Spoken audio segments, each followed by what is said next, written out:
Ladies and gentlemen, thank you for standing by. My name is Colby, and I'll be your conference operator today. At this time, I would like to welcome you to the Teladoc Health Q1 26 earnings conference call. All lines have been placed on mute to prevent any background noise, and after the speaker's remarks, we will conduct a question-and-answer session. We please ask that you limit yourself to one question. If you would like to ask a question at that time, please press star, then the number one on your telephone keypad to raise your hand and enter the queue. If you'd like to withdraw your question at any time, please press star one again. I'll now turn the call over to Michael Minchak. You may begin. Thank you, and good afternoon. Today, after the market close, we issued a press release announcing our first quarter 2026 financial results. This press release and the accompanying slide presentation are available in the Investor Relations section of the teladochealth.com website. On this call to discuss the results will be Chuck Divita, Chief Executive Officer. During the call, we will also discuss our outlook, and our prepared remarks will be followed by a question-and-answer session. Please note that we will be discussing certain non-GAAP financial measures that we believe are important in evaluating our performance. Details on the relationship between these non-GAAP measures to the most comparable GAAP measures and reconciliations thereof can be found in the press release that is posted on our website. Also, please note that certain statements made during this call will be forward-looking statements as defined by the Private Securities Litigation Reform Act of 1995. Such forward-looking statements are subject to risks, uncertainties, and other factors that could cause our actual results to differ materially from those expressed or implied on this call. For additional information, please refer to our cautionary statement in our press release and our filings with the SEC, all of which are available on our website. I would now like to turn the call over to Chuck. Thanks, Mike. I'm pleased with our performance for the quarter, with consolidated revenue and adjusted EBITDA both exceeding the midpoint of our guidance ranges and reflecting solid performance in integrated care and progress we're making in scaling insurance at BetterHelp. Let me start with some comments on the market environment as it shapes everything we'll discuss today and the actions we're taking to move the business forward. The U.S. market served by our integrated care segment had meaningfully evolved in recent years, creating both challenges and new opportunities to build upon our scale platform. We've established a market-leading position by delivering at a national scale and by expanding services over time to address episodic and longitudinal care needs, improve the health of people living with chronic conditions, and to support mental health.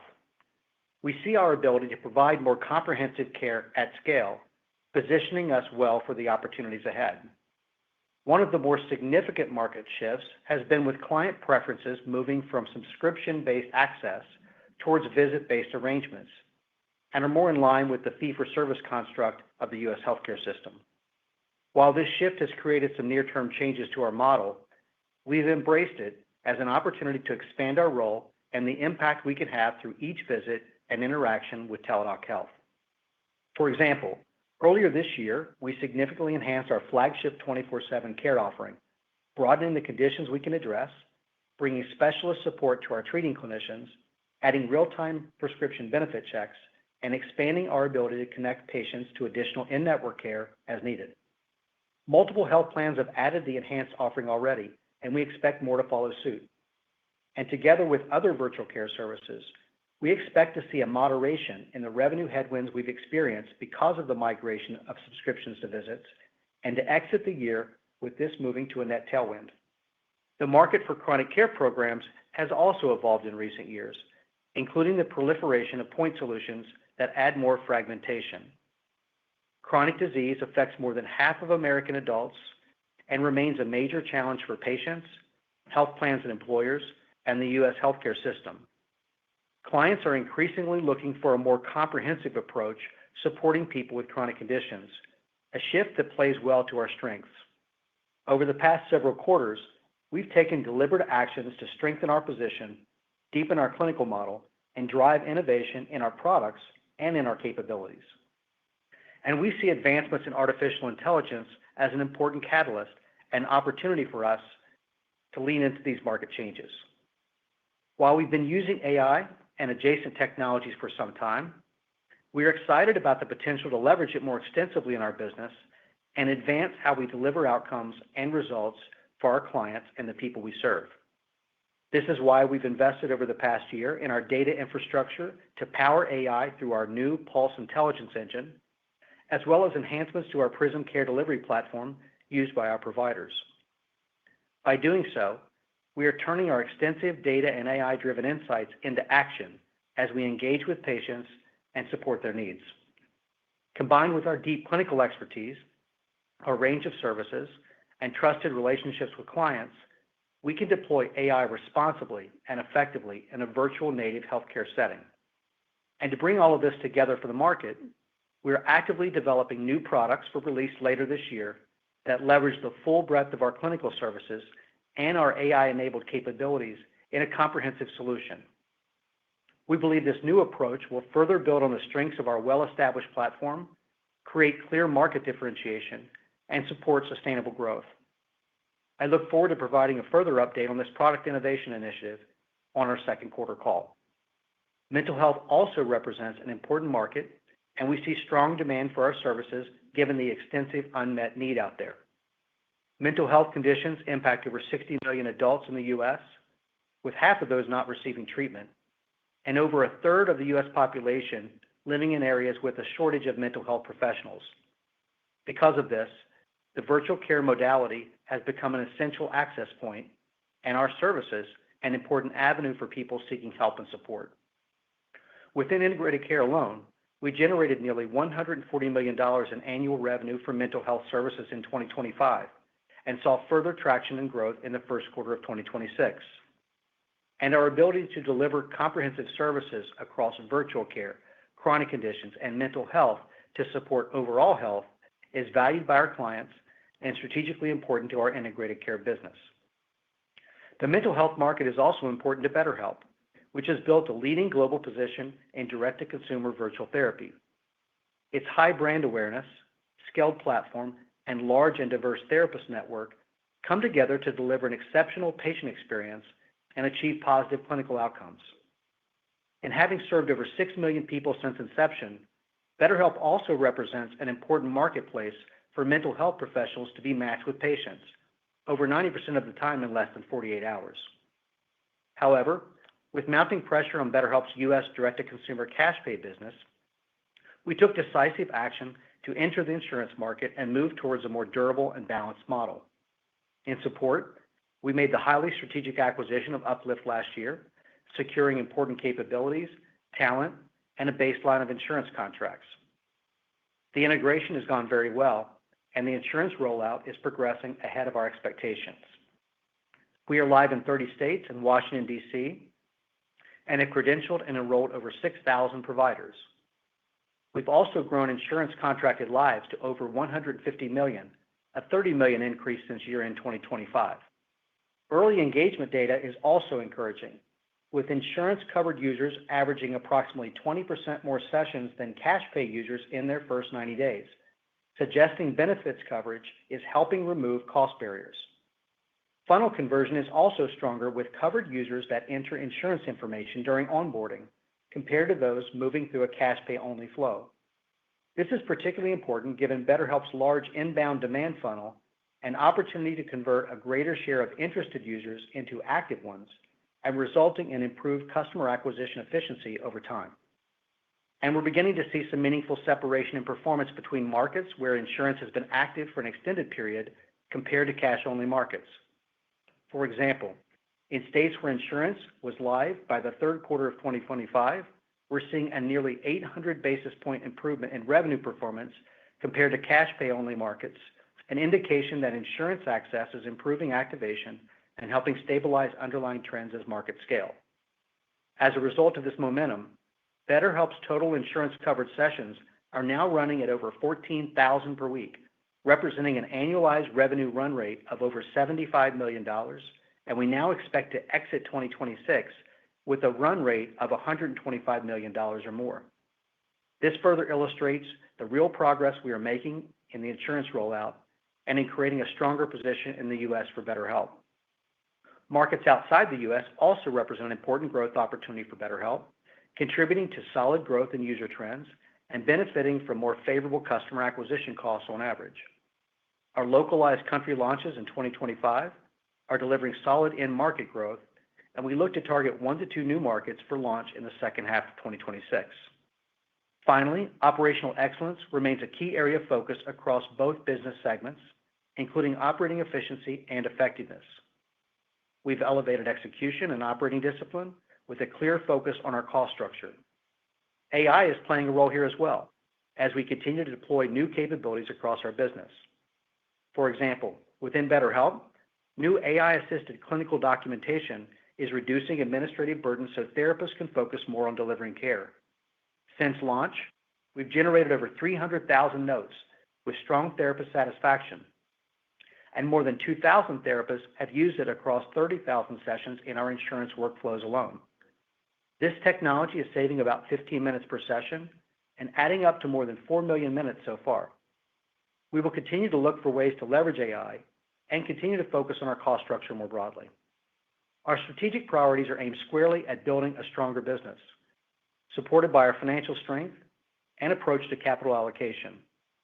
This includes making both organic and inorganic investments that are well aligned with our needs and market opportunities, and ensuring a strong balance sheet and financial profile, which is also important to our clients. As I mentioned on the last earnings call, we intend to address our 2027 convertible notes in 2 phases to meaningfully lower our gross debt position. First, by paying down a substantial portion with available cash and securing new traditional term debt, potentially before year-end, and then paying off the remainder with cash at maturity in 2027. We believe this appropriately aligns with the cash flow profile and needs of the business, and we will continue to evaluate our capital with a focus on financial strength and long-term shareholder value. Now let me cover our results for the first quarter. Consolidated revenue was $614 million, and adjusted EBITDA was $58 million, representing a 9.5% margin. Net loss per share was 36 cents and includes the following pre-tax per share amounts: amortization of intangible assets of 50 cents, stock-based compensation of 8 cents, and restructuring costs of 7 cents per share. Consistent with historical seasonality, free cash flow for the quarter was a net outflow of $26 million, ending with $751 million in cash and cash equivalents on the balance sheet. Net debt to trailing adjusted EBITDA was under 0.9 times and 3.6 times on a gross debt basis. Turning to segment results, first quarter integrated care revenue was $395 million, an increase of 1.5% over the prior year, and came in towards the upper end of our guidance range. Acquisitions contributed approximately 170 basis points to year-over-year growth, with a high single-digit increase in visit revenue, largely offset by lower subscription revenues in the quarter. International revenues again grew double digits over the prior year period, including a 30% increase from our hybrid care models that provide virtual services in physical settings. U.S. integrated care membership finished the quarter at 101.2 million members, above the high end of our guidance range. We've retained our full-year outlook, which contemplates moderation over the course of the year as health plans deal with potential changes to their underlying enrollment levels. Chronic care program enrollment was 1.2 million at quarter end, up approximately 1% sequentially and 4% higher year-over-year, driven largely by an increased adoption of multi-condition bundles by clients seeking a more integrated and comprehensive approach. First quarter integrated care adjusted EBITDA was $56 million, up 12% over the prior year period and representing a 14.2% margin, slightly above the high end of our guidance range and up approximately 130 basis points from the first quarter of 2025. Strong adjusted EBITDA performance was driven by the revenue upside I mentioned earlier, as well as disciplined cost management, which more than offset mix-related gross margin pressure from the shift to visit-based arrangements. BetterHelp's first quarter revenue was $218 million, 9% lower than the prior year period, reflecting continued pressure on the direct-to-consumer cash pay business. This was offset to some extent by $13 million in insurance-based revenue, which was up $6 million sequentially and at the high end of our expectations. Average paying users declined 9% from the prior year's quarter to 361,000, reflecting a mid-teens decline in the U.S., partially offset by high single-digit growth in non-U.S. markets. BetterHelp's adjusted EBITDA for the quarter was $2 million, a 0.9% margin, and down from 3.2% in the prior year. Lower cash pay revenue and the timing of investments to support the stronger insurance rollout drove a lower margin result. These items were somewhat offset by 12% lower advertising and marketing expense versus first quarter 2025, an intentional move as we balance funnel activation and brand awareness to support both cash pay and insurance. Now turning to guidance. We expect 2026 consolidated revenue for the year of $2.48 billion-$2.58 billion, adjusted EBITDA of $267 million-$306 million, and free cash flow of $130 million-$170 million, with the midpoint of each of these ranges unchanged from our prior outlook. We now expect full-year stock-based compensation expense to be below $55 million, which would represent a decline of over 30% from 2025 and down over 70% since 2023. We project net loss per share of $1.05-$0.75 per share. Note that our cash flow and net loss per share guidance ranges do not include any potential impact from changes in our current debt structure, as our remaining convertible notes don't mature until June 2027, and we are still evaluating options to address the notes. For the second quarter, we expect consolidated revenue in the range of $597 million-$626 million, and adjusted EBITDA in the range of $55 million-$67 million. For integrated care, we expect revenue to grow 0.8%-3.5%, with the range narrowing slightly and the midpoint unchanged. This range includes roughly 65 basis points of inorganic growth from prior acquisitions and approximately 60 basis points of benefit from FX. We expect international revenue growth in the high single digits on an organic constant currency basis and high single-digit growth in visit revenues to be largely offset by lower subscription revenue. As I mentioned earlier, we expect this dynamic to further moderate in the second half of 2026 and to exit the year being a tailwind to growth. Our full-year integrated care adjusted EBITDA margin guidance of 15.1%-16.1% is unchanged, which at the midpoint reflects an increase of approximately 45 basis points over 2025. Margin improvement is expected to be driven by ongoing cost savings and productivity initiatives, largely offsetting mixed pressure from the subscription to visit shift. We continue to be highly focused on ensuring our underlying cost base is aligned with our needs and the opportunities ahead. We are guiding the second quarter integrated care revenue down 1.75% to up 1.75% year-over-year, which includes roughly 70 basis points of contribution from prior acquisitions. The sequential comparison versus the first quarter 2026 is impacted by timing factors, including client revenue that we expected to recognize in the second quarter that was recognized in the first quarter, the deferral of certain new contract implementations now expected to go live in the second half of 2026, and a reduced FX outlook. Adjusted EBITDA margin is expected to be in the range of 14.7%-16.0% in the second quarter, representing a year-over-year increase of approximately 65 basis points at the midpoint. Looking out to the second half of the year for the integrated care segment, we expect growth to benefit from contract implementations and strong visit revenue growth due in part to our enhanced 24/7 care offering, as well as targeted enhancements to our visit funnel conversion. In addition to those factors, adjusted EBITDA is expected to benefit from continued execution on cost savings and productivity initiatives. Moving to BetterHelp, we are narrowing our 2026 revenue guidance range to down 6.5% to down 1.0% versus 2025, with the midpoint unchanged. This now contemplates full-year insurance revenue in the range of $90 million-$105 million, a $15 million increase from our prior expectation, and an anticipated exit run rate of at least $125 million in the fourth quarter.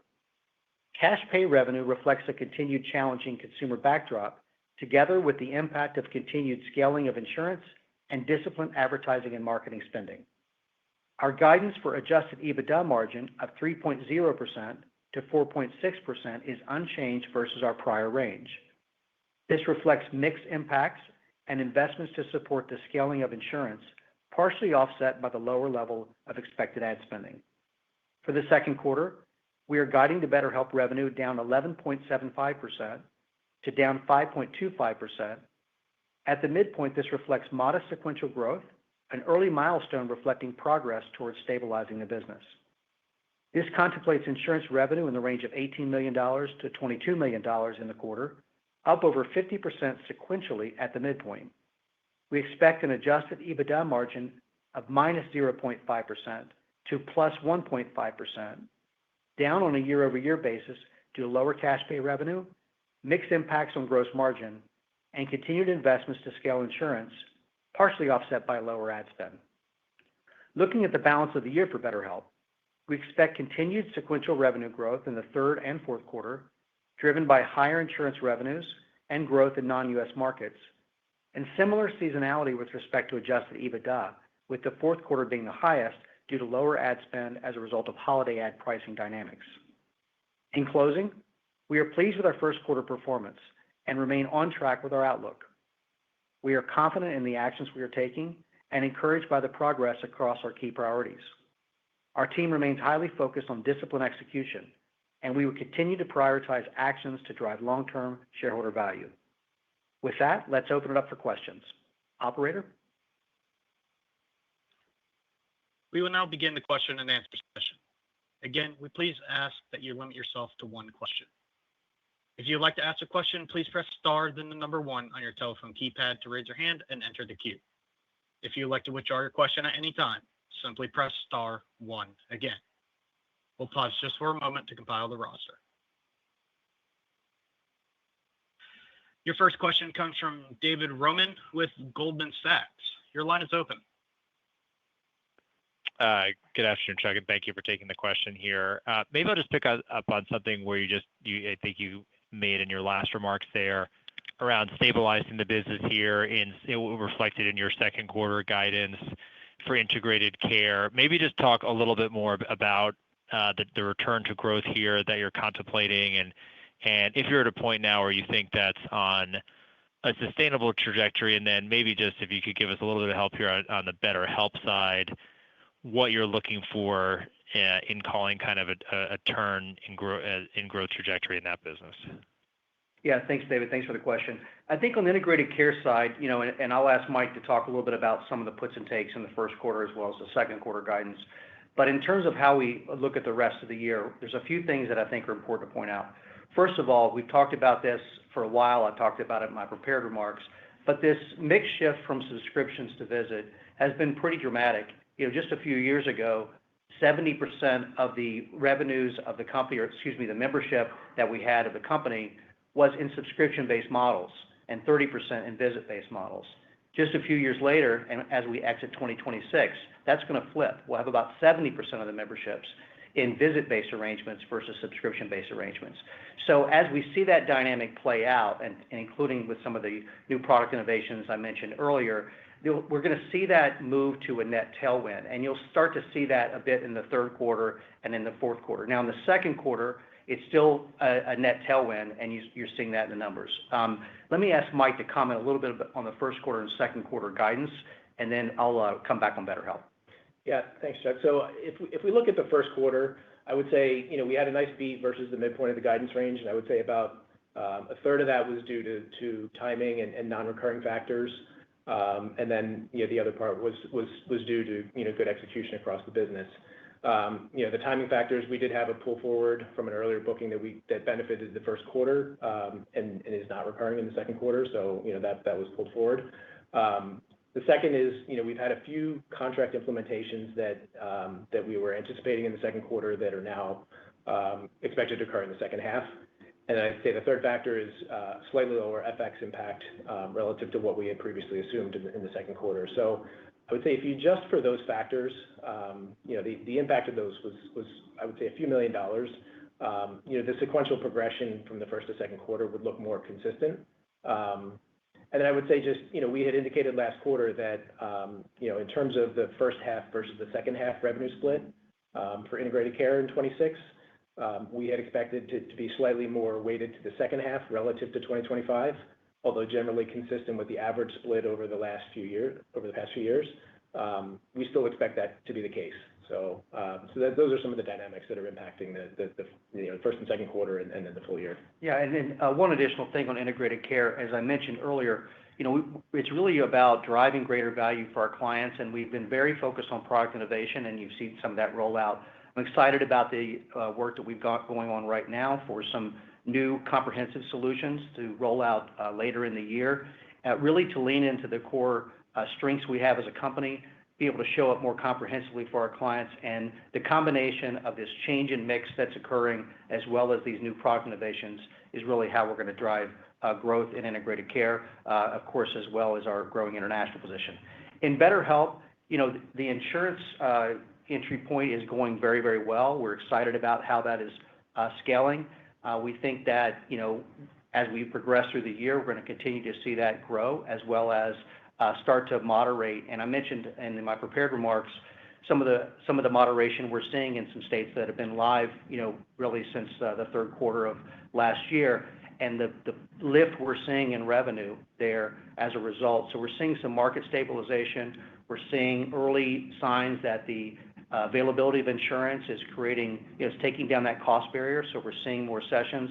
So insurance really is a major catalyst for the turnaround and growth of BetterHelp in the U.S. And then, of course, as I mentioned earlier in my prepared remarks, that international growth. So both segments have their story in terms of mixed changes and growth outlook. And we feel confident that we've reflected that in our outlook and in our guidance. Your next question comes from the line of Sarah James with Cantor Fitzgerald. Your line is open. Thank you. I was hoping you could unpack a little bit more the integrated care revenue guide. What are you assuming for the ACA subsidy-related disenrollment as we go through the year? Was it as big of an impact on 1Q as you had expected? And then as you think about the assumptions made in tightening the guide there, are you assuming any move in visit utilization or retention going forward? Thanks. Yeah, thank you for the question. I think the ACA market, as you know, it's still working its way through, and I think the health plans, generally speaking, are expecting to see, some continued moderation in their enrollment as payments are due and things like that, and we've reflected that in our guidance. I was surprised to see a little bit higher enrollment in the first quarter, but we kept our guidance moderating down through the year for that reason. As I mentioned in our last earnings call, that we didn't see that having a material impact in terms of our revenues or our visits, just the nature of the mix and how we see that. And so in terms of how we see the rest of the year, as I mentioned before, this mix shift change where we now have, we're going to end the year with about 70% of membership in visit arrangements, and the fact that we continue to grow visit revenues, you're really going to start to see that take hold more in the third quarter and even certainly more in the fourth quarter and as we go into 2027.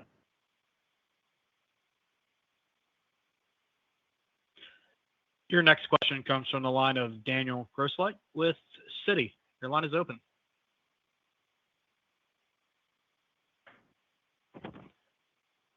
Daniel, your line is open.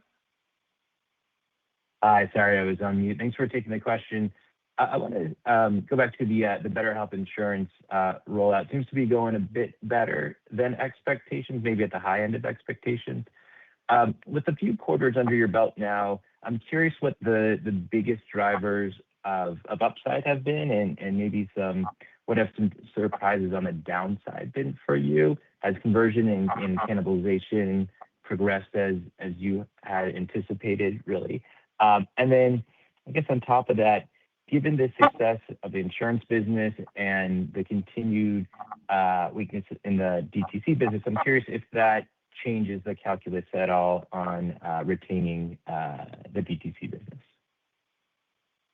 Yeah, I think we've executed pretty well. We had a thesis when we acquired Uplift and when we decided to move BetterHelp into insurance. You may recall when I joined, that was one of the main priorities I laid out there. I felt like we needed that to turn that business around, and I think the team has done a really exceptional job of executing that. And and rolling out states methodically, but with urgency. I think we understand the importance of turning that business around.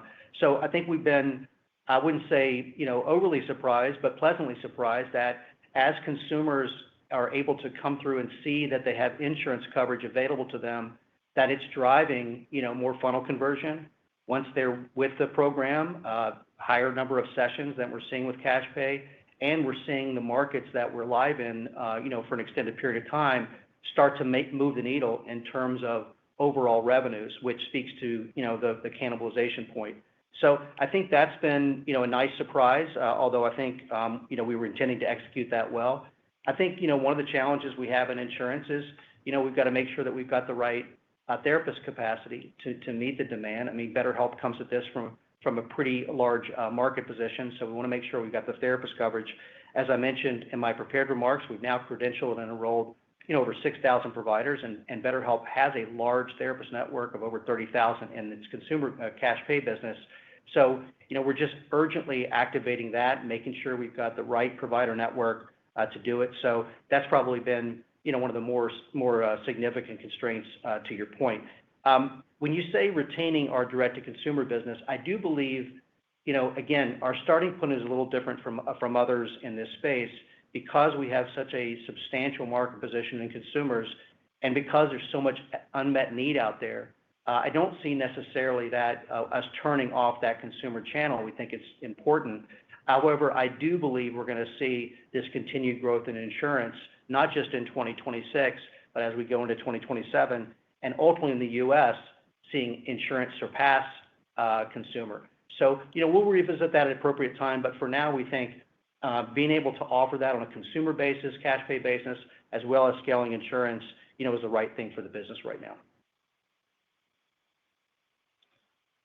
Your next question comes from the line of Jailendra Singh with Truist Securities. Your line is open. Thank you, and thanks for taking my questions. I actually want to ask about the chronic care business.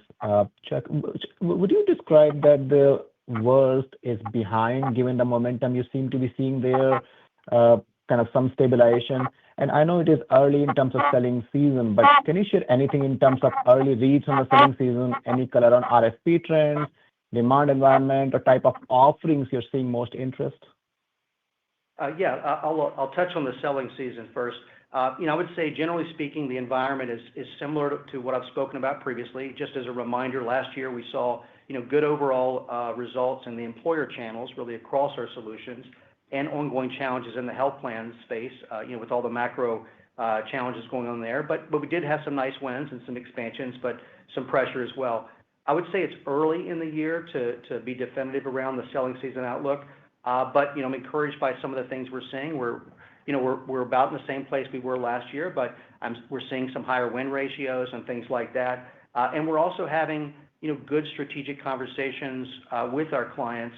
Obviously, they're facing a number of challenges with the rising medical costs and other kinds of issues, and looking to, frankly, consolidate and reduce the number of point solutions, and interested in the scope of services that we can bring to the table. And with respect to chronic care, for sure, in the bundled products, which are now about 70% of what we're doing there. So I think the market is similar, although starting to see some encouraging signs. The health plans they're sophisticated organizations, and as I've said previously, they will work through those challenges, and it might take a cycle or two to do that. But that ultimately, that's going to be a tailwind to companies like Teladoc because they need those kinds of services to drive impact. Also, I think we're having really good conversations around some of these new product offerings. I mentioned Enhanced 24/7 Care. We thought that would be an attractive offering because of what it does and the kind of impact it can make, as well as the role that it can play with these millions of visits that we have in a broader way in terms of driving engagement and connecting with other services. We're seeing that with 24/7 Care and with Catapult. So it's early in the year, but there are some encouraging signs, including the level of conversations we're having.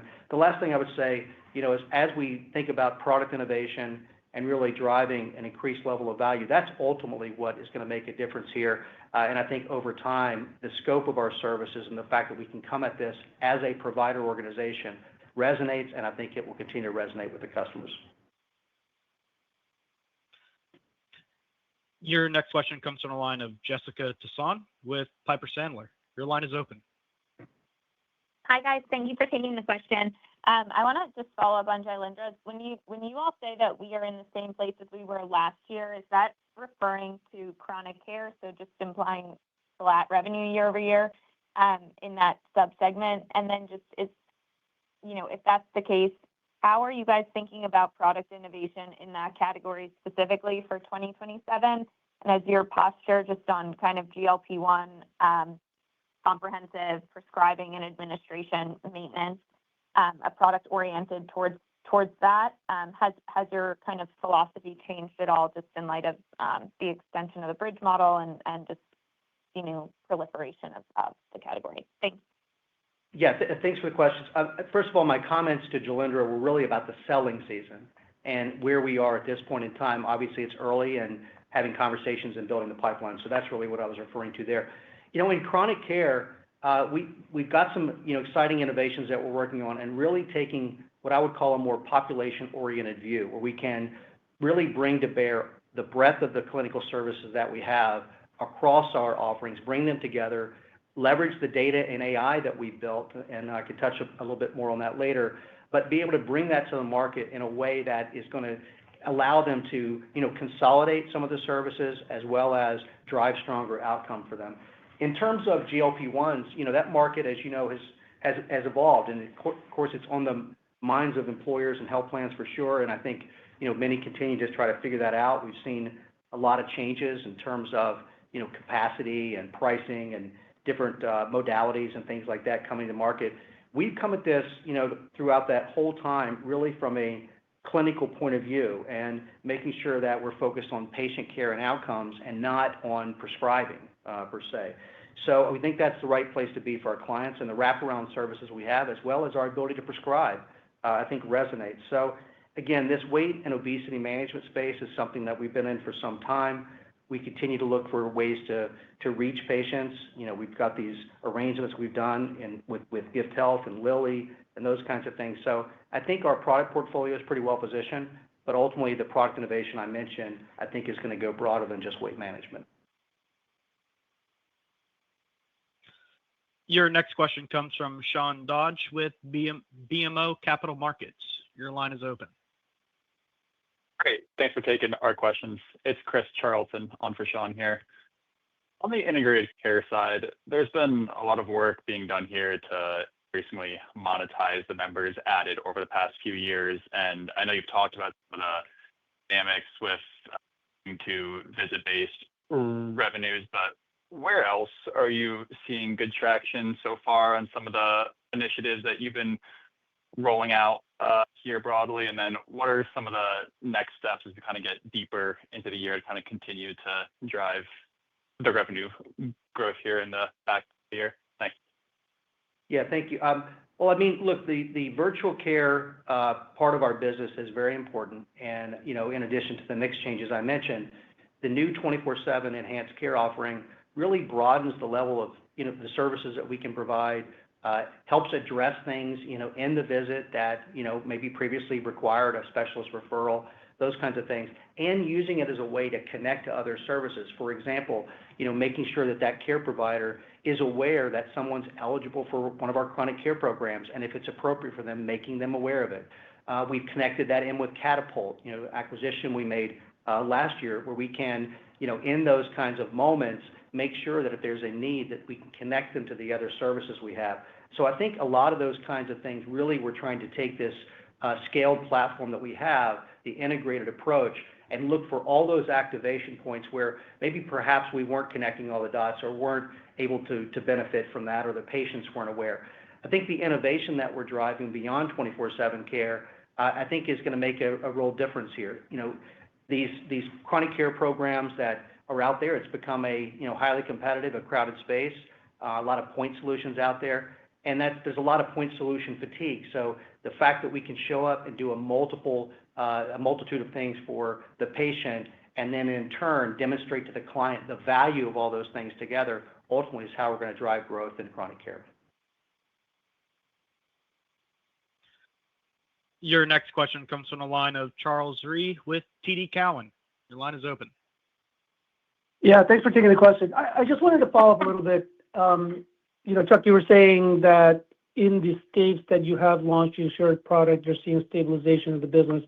I think one of the things that you guys had talked about in the past was sort of when people are going through the funnel, how many people don't convert because of the cost. And it sounds like maybe you're starting to see that. I'm just curious, though, to the extent that it's kind of hard to see from this high-level view. Are you seeing any type of cannibalization, though, of people that might have gone into? Are you able to tell whether someone who have gone into down the cash pay has insurance has gone that way? Just trying to understand that dynamic a little bit, or has this all really, would you say, been additive in the states that you've launched so far? Thanks. Yeah, I appreciate the question. Again, with the caveat that it's still relatively early, but we do have a little bit more maturity in some of the states, as I mentioned before. And what we're seeing is net of, there is some cannibalization risk, but net of that, we're seeing, about 800 basis points of, revenue lift improvement relative to states where we don't have cash pay. So what that tells me is not only is insurance, helping increase the ability for people to, use BetterHelp, but that's net of any cannibalization. So we do expect to see some of that. I've mentioned that before. But ultimately, since, as you pointed out, a large portion of the people coming through BetterHelp's, traditional funnel, over 80% drop off and don't become active users. There's various reasons for that, but the largest reason is, we're asking people to pay out of pocket. And now that they can access their insurance, we are seeing higher funnel conversion, and we are seeing in those states where we have insurance live, a net improvement, a net lift in revenue. So I think all of that is pointing to, that the strategy is working and on track. Ultimately, we've got to see how that plays out. We will see some cannibalization, but I do also believe we're going to see some net growth as well. Your next question comes from the line of Brian Tanquilut with Jefferies. Your line is open. Hey, good afternoon, guys. Maybe just to follow up on the BetterHelp discussion. So can you talk to us what the biggest challenge would be in building therapist capacity here as we grow the insurance-focused part of the offering? Or maybe another part of that is, are there any swing factors that could speed up this adoption, whether both on the insurance side, both on the supply side and also on the demand side? Yeah, great question. Look, I think we're doing a lot to make sure we've got therapist access. And I referenced, 6,000. That's a significant number if you look at, other players out there. And we are, in addition to the 30,000 therapists that BetterHelp has, which, is a high-quality network, not all of them want to do insurance. We're also obviously haven't stopped recruiting other therapists to the platform for insurance. So it is a bit of a gating factor from that perspective, but we're on track and we continue to, progress. So I think that, really our ability to accelerate through the year, if I look at what we've accomplished so far, gives me confidence that, we're going to see that progression through the year. And as mentioned before, raised, the range we think we have for the year as well as our exit. So there are some, we're scaling something, very material. Think about exiting the year at $125 million in revenue when it was, zero at the middle of last year. And between our integrated care segment, with $140 million of revenue and that 125, makes us a major player in mental health. So I think we're going to, we may face a few challenges here or there, but I've seen the team execute really well, and I'm confident that we'll be able to move it forward. Your next question comes from the line of Alan Lutz with Bank of America. Your line is open. Good afternoon, and thanks for taking the questions. Chuck, on the BetterHelp business, can you talk about for the back half or the back quarter of 2025 and the first quarter of 2026, what's the average copay that insurance-covered patients are paying on the platform, and then how does that compare to cash pay? And then you made a comment responding to Charles' question where you said 800 basis points of revenue lift improvement relative to states where you have cash pay. Can you unpack that a little bit? What exactly does that mean? Thanks. Okay, great. Well, it's a combination of things, and it depends on, someone's insurance coverage, et cetera. We will see, I think we're going to see, stronger lifetime value in the insurance space. and maybe a bit lower ARPU initially here as it builds in terms of the level of sessions that grow. So I think that's how to answer that. The reference to the 800 basis points is we looked at states that were live before third quarter, by the end of third quarter 2025, as a measure of states that had some level of maturity to them. And then we looked at states that don't have insurance live. And what we see in terms of the trajectory of the business in cash pay only versus cash pay that has insurance, we're seeing about 800 basis points improvement or lift. So as we roll out states and as those states mature, that's an indicator that we're going to see that level of moderation. And ultimately, as we continue to expand capacity, convert those states into net growers. Your next question comes from the line of Elizabeth Anderson with Evercore ISI. Your line is open. Hi, guys. This is Ayush for Elizabeth. Thanks for taking my question. You guys are now at 30 states, and I think you mentioned you have around 6,000 credentialed therapists for insurance. So I guess, what do you see as a realistic pace or cadence to get to all 50 states? Is it by the end of 2026, mid-2027, or is it further out? And I guess, what do you see as the gating factor? Is that payer contracts, therapist credentialing, or your own operation capacity? Yeah, I appreciate the question. We expect to be substantially all states, maybe not every state, but substantially all states by the end of the year. And we're progressing quite well against that. In fact, the 30 states is ahead of where we thought we'd be at this point in time. So that's progressing well. There are some gating factors. I mean, there are some states that some of the payer contracts may be a little bit more challenging. We're looking at different strategies to make sure we overcome any of those barriers. But to date, we've been able to advance the strategy pretty well. So I think we're going to be substantially nationwide by the end of the year. And in terms of the therapist access, I think BetterHelp continues to invest in its platform and make sure we've got a great experience for those therapists. Obviously, for insurance, we're asking them to do a little bit more administratively, and that's why my prepared remarks, I referenced some of the things we're doing there that have really made it a much more efficient experience. So I think the combination of the actions we're taking, as well as you've got to remember, BetterHelp being as large as it is, these therapists at the end of the day, they need to fill up their calendars, right? This is their patient acquisition funnel. So our ability to, at scale, bring patient flow into their calendar so that their business model as a therapist can be vibrant is a factor as well, and why we have so many therapists on the BetterHelp platform to begin with. So again, there's more to execute and more to come through the year, but the results to date demonstrate that we're having good progress there. Your next question comes from the line of George Hill with Deutsche Bank. Your line is open. Hey, good afternoon, guys, and thanks for taking the question. I guess, Chuck, could we kind of revisit your expectations for margin expansion as the BetterHelp business scales beyond 2026? And I'm also wondering if there's a positive mix effect, because I know you guys have discussed in the past as the business grows, like the net rate is a little bit lower, but are you guys able to mix up from a therapist perspective?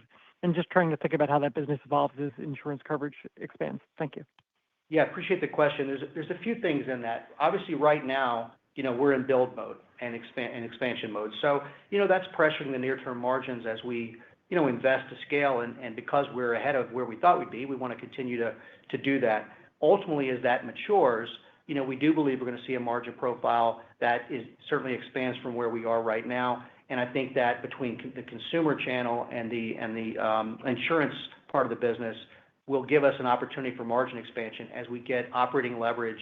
We're able to make the ad spending more efficient in terms of customer acquisition and so forth. So I think there's a lot of opportunity for margin expansion. And ultimately, we want to scale insurance as quickly but also as smartly as possible. And then ultimately, we'll make decisions around kind of where we go from there. I think the ad spend efficiency is something that we're seeing some early signs of, and I'm looking forward to seeing a business that's got more durability. And I think insurance becoming a much larger part of that is going to be how we get there, as well as expand margins. Your next question comes from the line of Michael Cherny with Leerink Partners. Your line is open. Great. Thanks. This is Dan Clark on for Mike. Just wanted to talk a little bit more about the 800 basis point growth differential between insurance and cash pay for BetterHelp. When you think about the back half of the year, are you assuming a similar level of kind of growth divergence? Should that widen as you sort of pick up more best practices on the insurance side? Or like how should we think about that? Thank you. Yeah, appreciate that. Well, we do expect to see, at the midpoint for the second quarter, we do expect to see sequential, modest sequential revenue growth relative to the first quarter. I think that's a good early initial milestone, and expect to see some,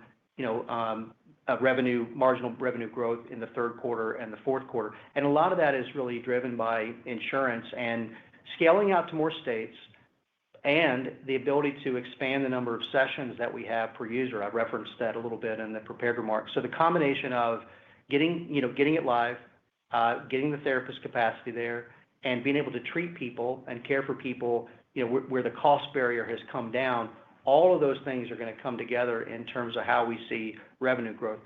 I mentioned the 800 basis points because it's a good indicator of once a market is mature. Now, obviously, with the caveat that we're still, early here, we should start to see, and we are seeing, some stabilization in the market as well as returning to a net growth. Again, remember, when over 80% of people that come through the funnel drop off because we're asking them to, enter their credit card and cash pay, we think we've got fertile ground to, grow that book. And candidly, there's a lot of unmet mental health need out there. I referenced that as well. And, we're seeing growth in the integrated care and mental health, and we should expect to see, good underlying growth beyond the expansion, in BetterHelp Insurance. Your next question comes from the line of Scott Schoenhaus with KeyBanc. Your line is open. Hey, team. Thanks for taking my question.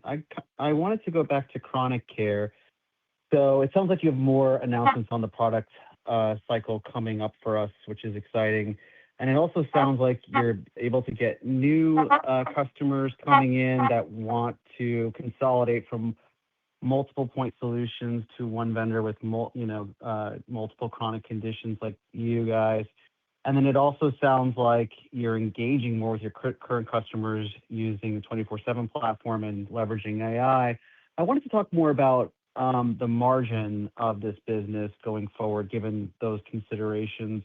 Are you able to drive pricing up, perhaps maybe by engaging more with the population set, showing ROI with health plans and employers, and then also you're able to leverage costs with this, AI-enhanced model? Thanks.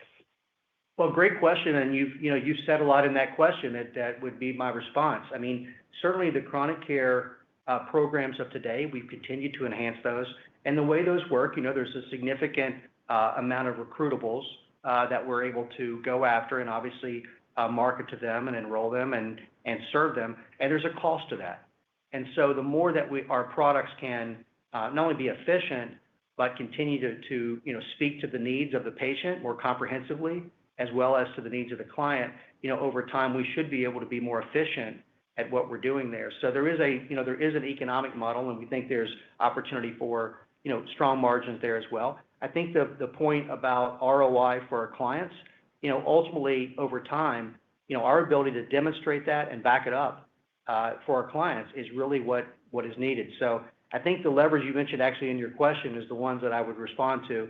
I think we're going to see, new growth opportunities from these products we're working on. I think we're going to continue to see advancements in AI benefit both administratively as well as how we engage people. And ultimately, we think that's going to drive growth and margin. Your next question comes from the line of Peter Warendorf with Barclays. Your line is open. Hey, yeah, thanks for the question. I noticed that the integrated care membership guidance for the full year ticked up slightly. I'm just curious, given the current employment environment, what's driving that? And then if maybe there's anything worth noting on the competitive landscape. And then just one quick one other than that is if you had any update on the CFO search or the timing there. Thanks. Okay, great.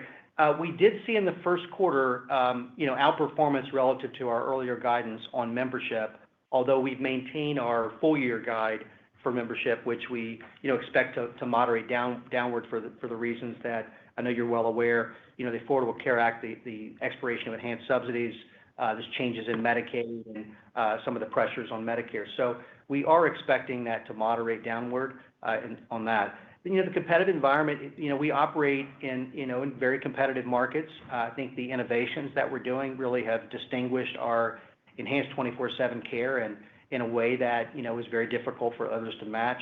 We've enhanced our chronic care programs in a number of ways this year. And then obviously I mentioned the additional product innovation. So all that's progressing. On the CFO search, the search is ongoing. We're evaluating several candidates really across a variety of backgrounds. Importantly, looking for the right fit, the combination of experiences they have, but also the fit with the organization and being a good strategic partner to the management team and myself, really to use their financial acumen and their background to help drive the performance and execution of the business. I will say we have an excellent finance team, and they've done a great job, and they're managing our financial areas very well. And we'll continue to keep you updated as the search progresses. Your next question comes from the line of Jeff Garro with Stephens. The line is open. Yeah, good afternoon. Thanks for taking the question. I wanted to double-click on a couple of comments and questions around BetterHelp margins. First, I wanted to ask what you're seeing in terms of gross margins in the insurance pay portion versus your internal expectations. And then given your comments, I'm starting to see some ad spend efficiency. I was hoping you could elaborate on how you expect to manage a pullback in DTC-focused ad spend as the insurance portion ramps. Thank you. Yeah, appreciate that. The gross margin, as we've mentioned before, the gross margin insurance will be lower than the direct-to-consumer. Now, the direct-to-consumer channel has to have high margins because it's got such a high advertising cost and relatively low operating costs, and that's kind of the economic model. Whereas in insurance, there's more documentation, there's the payer rates, and so there is a bit of a lower gross margin. So far, it's right in line with what we would have expected. In terms of ad spend efficiency, and again, it's early, but what we're seeing and what we expect to see that over time, we're not having to reacquire those members. They are aware that BetterHelp takes insurance, and they're able to stay on the platform longer. And we're even right now thinking about some ways to, now that we've got some scale in some markets, maybe thinking about our advertising differently in terms of how we go about awareness and activation for people that have insurance, where to date the advertising has been more consistent with what we've done in the past. So there's a number of things we're doing on the advertising front that I think over time, with insurance scaling more and more, gives us a more effective way to leverage the ad spend and obviously drive margin enhancements from that. Your next question comes from the line of Ryan McDonald with Needham. Your line is open. Chuck, thanks for taking my questions. Maybe on the integrated care segment, can you unpack a little bit more the implementation delays that you talked about of pushing into the second half, whether that was client-driven or if there's something internal there? And then you mentioned in the prior answer that obviously you've seen a flip from more subscription-based to more visit-based sort of revenue models. Given that if these implementations are going to hit in sort of the second half of the year, can you talk about sort of the level of visibility you have in terms of the ramp and utilization on those visit-based contracts and whether that poses a risk on the integrated care side at all? Thanks.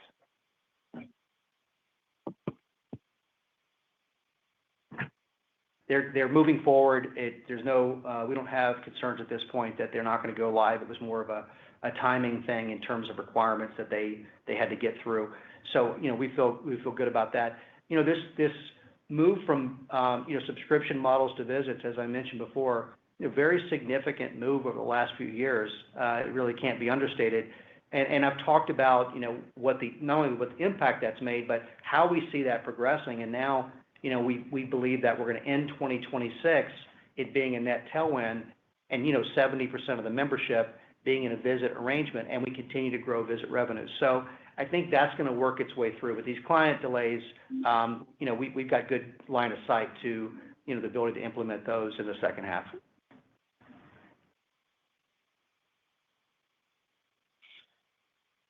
Thank you. That is all the time allotted for today's question and answer session. This will conclude today's conference call. You may now disconnect.